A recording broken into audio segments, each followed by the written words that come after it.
नमस्कार दोस्तों, आप देख रहे हैं एसआर न्यूज और मैं हूं संगीता। दोस्तों, पश्चिम बंगाल में चुनाव प्रचार की तैयारी काफी जोर शोर से चल रही है। एक तरफ भारतीय जनता पार्टी जो वह पूरा अपना ताकत झोंक दे रही है चुनाव प्रचार को लेकर, और वहीं टीएमसी जो कि 3 बार से सत्ता में रहने के बावजूद भी चौथी बार भी सत्ता में आने के सपने देख रही है। लेकिन भारतीय जनता पार्टी बीच बीच में कुछ ऐसे कारनामे कर दे रही है जिसके बाद से टीएमसी की मुश्किलें और भी खड़ी हो जा रही है। टीएमसी को ऐसा लगता है कि भारतीय जनता पार्टी जो वह जानबूझकर पश्चिम बंगाल में अपना पैर पसार रही है, क्योंकि बीजेपी जो चाहती है कि 21 राज्यों के बाद से अगर जब तक पश्चिम बंगाल में भारतीय जनता पार्टी सत्ते में नहीं आती है तब तक इससे बीजेपी का कोई भी सपना पूरा नहीं होने वाला है।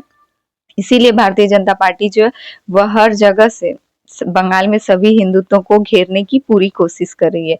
ममता बनर्जी, आप सबको पता होगा, इनके ही पार्टी से जो कि बाहर गए हुए हुमायूं कबीर एक नई पार्टी का गठन कर लेते हैं और ममता बनर्जी को चैलेंज दे देते हैं और वो अभी चुनाव लड़ने की तैयारी कर रहे हैं, जिससे कि ममता बनर्जी को ऐसा लगता है कि अब सभी मुस्लिमों का वोट जो है वह छिटक जाएगा, क्योंकि हुमायूं कबीर जो है वह नई पार्टी के ऐलान के साथ साथ बाबरी मस्जिद का भी ऐलान करते हैं। अब जाहिर सी बात है कि सभी मुस्लिम वोट जो कि पश्चिम बंगाल में सरकार को सत्ता में लाने के लिए 30% जो यहाँ पर मुसलमान है उनका वोट जो है वह बहुत मायने रखता है।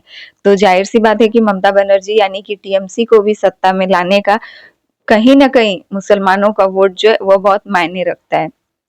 अब लेकिन हुमायूं कबीर के पक्ष में यह वोट जो है वह जाने के कुछ चांसेस है। इसको लेकर ममता बनर्जी को वह बार बार ऐसा लगता है कि अब मुस्लिम वोट जो है वह उनके हाथ से निकलता जा रहा है। अब इधर भारतीय जनता पार्टी जो कि वह भी बार बार बंगाल दौरे पर आकर केंद्र मंत्री अमित शाह, प्रधानमंत्री नरेंद्र मोदी या फिर ऐसे तमाम भारतीय जनता पार्टी के नेता, पश्चिम बंगाल से ही शुभेंदु अधिकारी कई बार जो है वह हिंदुत्व को घेरने की कोशिश करते हैं। बाबरी मस्जिद मुसलमानों के खिलाफ आवाज उठाकर ममता बनर्जी को घेरने की कोशिश करते हैं।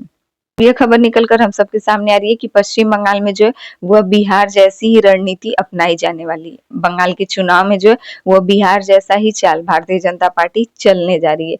बंगाल में रह रहे यूपी बिहार के उन सभी लोगों का वोट जो है वो अपनी तरफ करने के लिए बिहार से ही एक ऐसे चेहरे को सामने लेकर आ रही है, यानी कि बंगाल में बिहार से एक ऐसे चेहरे को सामने लेकर आ रही है जो कि सम्राट चौधरी जिनका चेहरा एक जातिगत भावना को जो है वो पूरी तरीके से उनके तरफ आकर्षित करता है। सम्राट चौधरी जो है वह बिहार के उप मुख्यमंत्री जिनको भारतीय जनता पार्टी पश्चिम बंगाल में चुनाव प्रचार के लिए लाना चाहती है, क्योंकि भारतीय जनता पार्टी को अच्छी तरीके से पता है कि जितने भी यूपी बिहार के लोग पश्चिम बंगाल में रह रहे हैं उनका वोट बैंक अगर अपनी तरफ करना है तो कहीं ना कहीं बिहार से ऐसे चेहरे को, ऐसे हस्ती को लेकर आना होगा बंगाल में चुनाव प्रचार के लिए। बिहार में सम्राट चौधरी चुनाव प्रचार के दौरान जब भी वह कहीं पर भी जाते थे प्रचार के दौरान तो सभी लोग जो है उन्हें कितना पसंद करते थे। और सम्राट चौधरी जो कि एक बार पश्चिम बंगाल में फिर से आने वाले हैं चुनाव प्रचार के लिए, तो शायद पश्चिम बंगाल में सम्राट चौधरी का यह दौरा जो है